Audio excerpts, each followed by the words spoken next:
Let freedom ring this afternoon at 2 with Sean Hannity, right before Joe Walsh at 5 on AM 560. The Answer.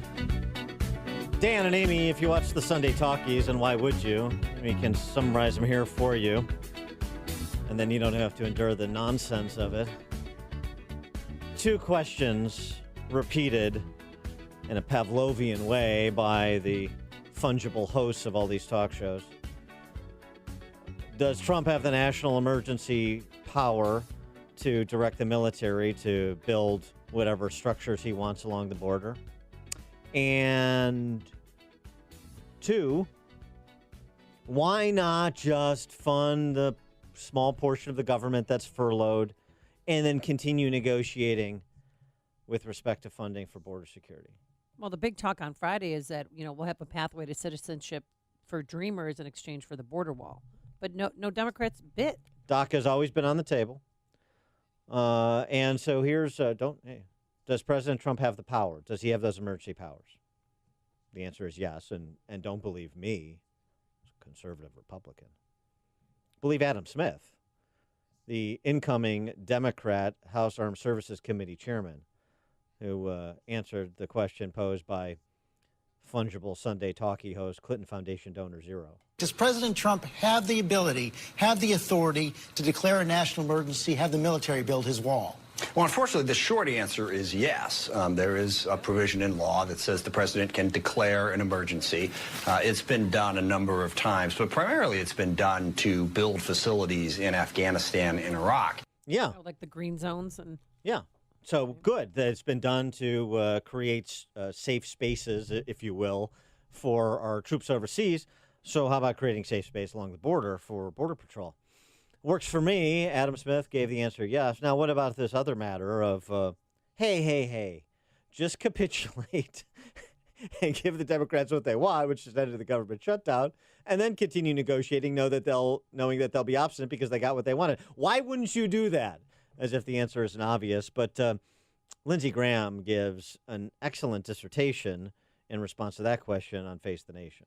Well, there are about 800,000 federal workers who are in this limbo, not being sure when they're going to get paid. So with that in mind, with them in mind, why can't you reopen the government while you argue about the things you just laid out?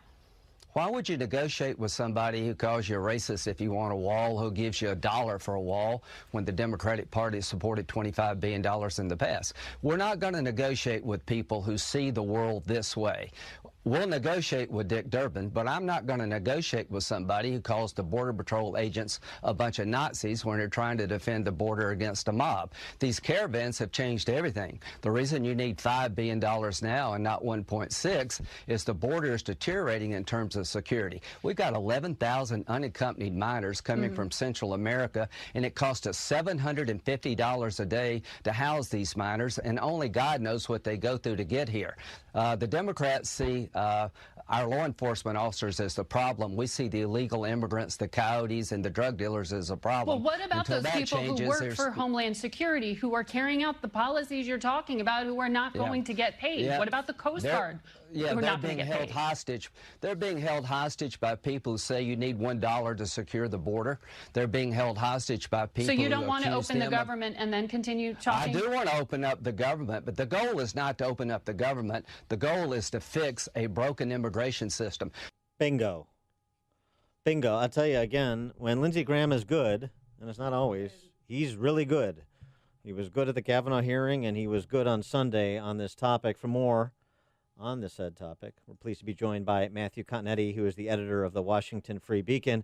Matt, thanks for joining us again. Appreciate it.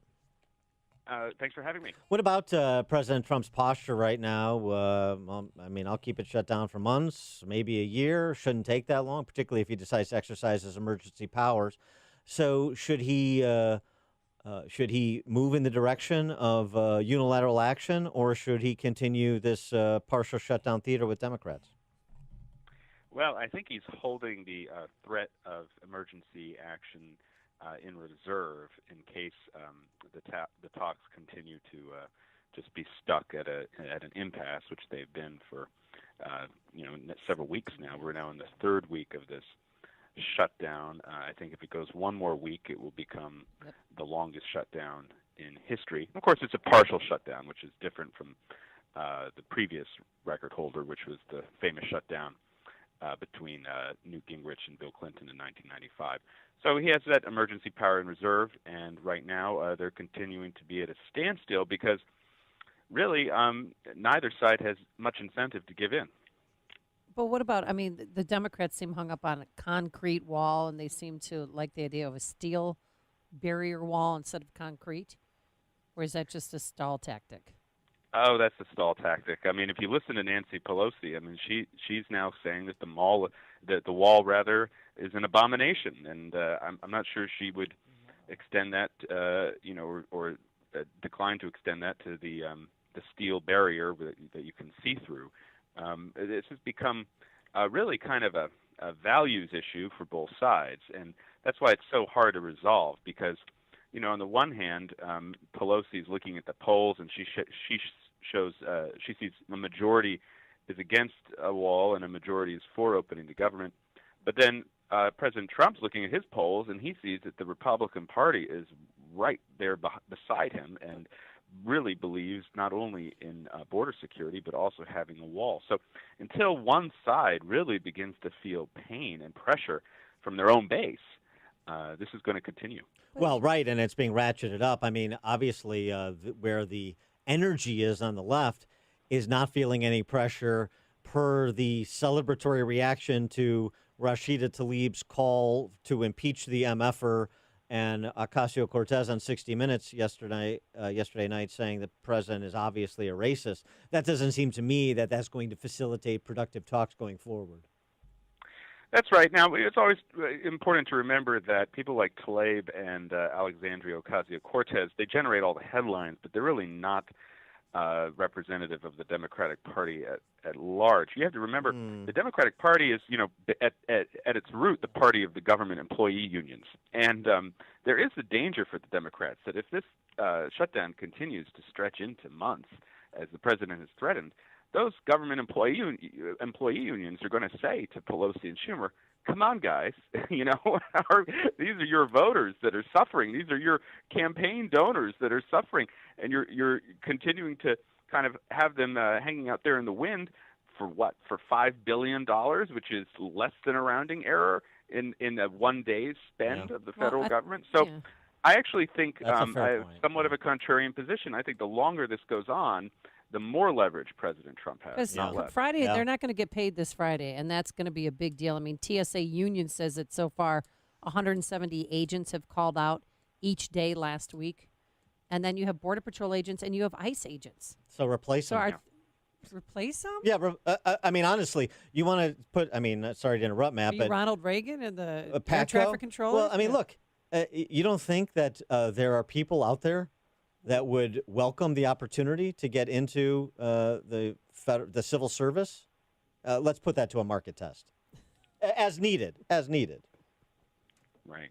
Well, this is where the competing pressure comes in, which is that, last week the first action of the Democratic House majority was to put these bills to the floor, reopening the government and kind of severing some of the agencies from the Department of Homeland Security bill.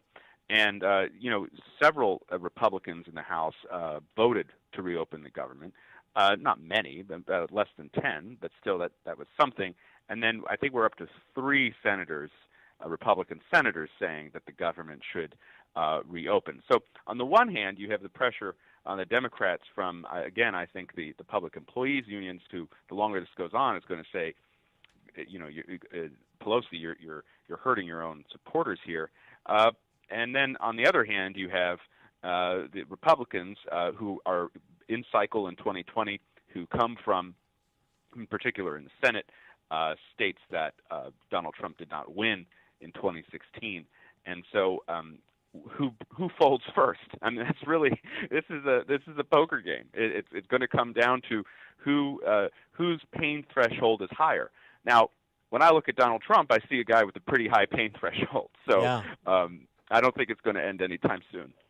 Speaking of pain threshold, so what about inside Republican ranks, the Romney op-ed criticizing the president, as well as Rick Wilson, the sort of consultant, cable network gadfly, not only going after President Trump on this whole wall funding shutdown issue, but talking about his 10-toothed supporters.